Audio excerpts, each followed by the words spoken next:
সাথে আপনি কচুরিপানা বা কলা গাছ মিশানোর পরে যে কেঁচোটা দিলেন, এই দিন থেকে 20 থেকে 25 দিন পরে আপনি ওই সার উঠাতে পারবো। আচ্ছা, এই সারটা মূলত আসলে কি? এই যে গোবরের মধ্যে কেঁচো দিচ্ছেন, আসলে আপনি কি ওই গোবরটাই তুলছেন নাকি অন্য কোনো কিছু? হ্যাঁ, ওইটাই ডিকম্পোস্ট হয়ে যাচ্ছে আর কি। প্লাস হচ্ছে কেঁচো খাওয়ার পরে যে বিষটা বের হয় ওইটা হচ্ছে মূল সার। এই যে 60 কেজি আপনি হচ্ছে গোবর বা আপনার কাঁচামালটা যেটা দিলেন, এরপরে আপনি যখন 20 থেকে 25 দিন পরে তুলছেন, তখন ওখান থেকে কত কেজি তোলা যায়? ওখান থেকে 20 থেকে 25 কেজি উঠানো যায়, আর কিছু হয়তো অবশিষ্ট অংশ থাকে সেটা আবার ওখানে থেকে যায়। আবার নতুন করে দিলেন, আবার ওইটা হয়ে যাবে। আচ্ছা, তার মানে মোটামুটি আমরা কত 50% মতো উঠাতে পারি প্রত্যেকবার? জি। আচ্ছা, এই সময়টা হচ্ছে 1 মাসের একটা সময়।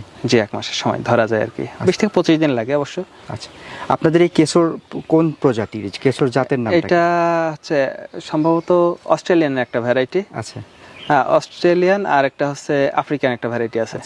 আমাদের সচরাচর যে কেঁচো আমরা দেখে থাকি বাড়ির আঙিনাতে বা কলা গাছের মধ্যে বা একটু স্যাঁতসেঁতে জায়গায়, ওই কেঁচোগুলো দিয়ে কি আসলে সার উৎপাদন সম্ভব? সার উৎপাদন সম্ভব, তবে ওইটার প্রোডাকশন খুবই কম হবে। মানে একবারে সামান্য পরিমাণে হয়। মানে অনেকটা হচ্ছে আমাদের হচ্ছে খায় কম, আর এটা হচ্ছে বেসিক্যালি এই সারের জন্যই মনে হয় তৈরি, মানে এরকম একটা অবস্থা। জি। আচ্ছা, এটার হচ্ছে আরেকটা গুণ আছে, এই যে রোদের ভিতরে দেখছেন, এটাই রোদের ভিতরেও টিকে থাকতে পারে। আচ্ছা, রোদ সহনশীল। মানে এই জাতটা চাইলে হচ্ছে আপনি ছায়াযুক্ত জায়গাতেও রাখতে পারছেন, আবার রোদে হলেও সমস্যা নেই। তবে রোদে হলেও প্রোডাকশনটা একটু কম আসে, আর বংশবৃদ্ধিতে একটু সমস্যা হয়। আচ্ছা, যদি ছায়াযুক্ত জায়গা হয় তাহলে আর একটু ভালো হয়। আপনি যে খোলা জায়গাতে রেখেছেন, আমরা জানি যে সামনে কিন্তু বর্ষাকাল আসছে, বৃষ্টি বাদলায় আসলে কোনো সমস্যা হয় কি এখানে? এখানে আপাতত সমস্যা নাই, যেহেতু আমার শেডের কাজ অলরেডি চলছে, এই যে কাজ চলছে এখনো।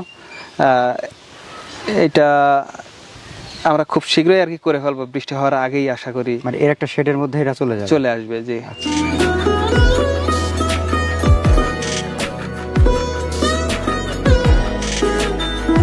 ভাই, আপনার সারের কোয়ালিটি কেমন হয় সেটা তো একটু দেখা দরকার আছে।